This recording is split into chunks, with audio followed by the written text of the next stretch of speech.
बात है कि एक पुरामन गांव में जो पहाड़ियों के दरमियान वाक़ था, एक फख्र से भरपूर और खूबसूरत घोड़ा था जिसका नाम था थंडर, और एक मेहनती और खाकिसार गधा था जिसका नाम था डस्टी। थंडर अपनी शानदार ज़ाहरी हालत, तेज कदमों और ताकतवर जिस्म की वजह से पूरे इलाके में मशहूर था। वो अक्सर गांव में चहलकदमी करता और अपने चमकदार जिस्म और खुशनुमा हरकतों का मुजाहरा करता। डस्टी दूसरी तरफ छोटा और आम सा था, लेकिन वो अपने मेहनती और काबिल एतमाद काम के लिए जाना जाता था। थंडर अक्सर अपनी खूबसूरती और तेज रफ्तारी पर फख्र करता था, जबकि डस्टी किसानों की मदद के लिए बोझ उठाकर दिन रात काम करता रहता था। थंडर डस्टी पर हंसता और सोचता कि वो ज्यादा अहम और शानदार है। एक दिन गांव के सरबराह ने थंडर और डस्टी को एक काम के लिए बुलाया। गांव में खाना खत्म हो गया था और एक सामान का काफला दूर दराज के शहर से गांव आ रहा था। सरबराह को किसी की जरूरत थी जो इस काफले से इनाज के पूरा गांव के चौराहे तक पहुंचाए। थंडर मदद करने के लिए तैयार था, लेकिन वो बोझ उठाने के बारे में खुश नहीं था। मैं एक शानदार और तेज घोड़ा हूँ, थंडर ने खुद से कहा। मुझे इनाज के बुरा क्यों उठाने चाहिए? मुझे तो लोगों की तारीफ होनी चाहिए, बोझ उठाने की नहीं। डस्टी ने ताहिम बगैर किसी शिकायत के काम को कबूल किया। वो मेहनत के आदी था और काम की अहमियत को समझता था। जैसे ही काफला आया, डस्टी ने इनाज के पूरा गाँव तक पहुँचाना शुरू कर दिए। थंडर ने, जो अपनी बढ़तरी का एहसास कर रहा था, काफले के साथ दौड़ने का फैसला किया।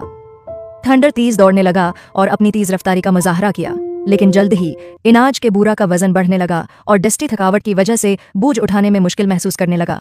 थंडर, जो खुशी से दौड़ रहा था, पीछे मुड़कर डस्टी को मुश्किल में देखता रहा, लेकिन उसने मदद करने का फैसला नहीं किया। ये सिर्फ एक गधा है, थंडर ने सोचा।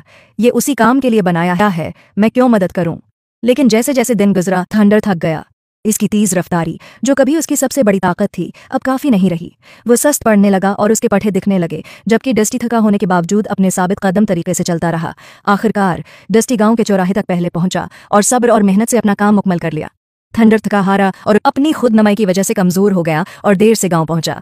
उसने देखा कि डस्टी पहले ही आराम कर रहा था, पुरसुकून और मुतमईन। गांव के सरबराह ने, जो डस्टी के मेहनती काम से मुतासर हो चुके थे, उसे उसकी मेहनत और अज़म की तारीफ की। डस्टी, तुम सच्चे हीरो हो, सरबराह ने कहा।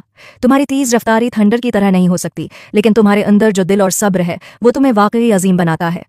थंडर, जो सबक सीख चुका था, डस्टी के पास आया। मैं गलत था कि मैंने तुम्हें अपने से कम समझा, उसने एतराफ़ किया। तुम्हारी मेहनत और खाकिसारी ही है थी जिसने तुम्हें आज कामयाब किया। मैं सिर्फ अपनी तेज रफ्तारी को दिखाने में मसरूफ था, लेकिन तुमने कभी हिम्मत नहीं हारी। डस्टी नरमी से मुस्कुराया। हमारे अंदर सबकी अपनी ताकतें हैं थंडर, उसने कहा, लेकिन ये ज़रूरी है कि हम उन्हें किस तरह इस्तेमाल करते हैं और किस तरह खाकिसार रहते हैं, यही असल में अहम है। इस दिन के बाद थंडर ने मेहनत और खाकिसारी की हकीकत सीख ली और उसने अब डस्टी को कमतर नहीं समझा। दोनों जानों अच्छे दोस्त बन गए, एक दूसरे की ताकतों की इज्जत करने लगे और एक दूसरे से सीखने लगे। कहानी का सबक, खाकिसारी, मेहनत और साबित कदमी फ़ख्र और खुद नमाई की सलाहियतों से कहीं ज़्यादा कीमती हैं। असल आज़मत इसमें है कि हम अपनी ताकतों को दूसरों की मदद के लिए किस तरह इस्तेमाल करते हैं और खाकिसार रहते हैं। Hey kids, thanks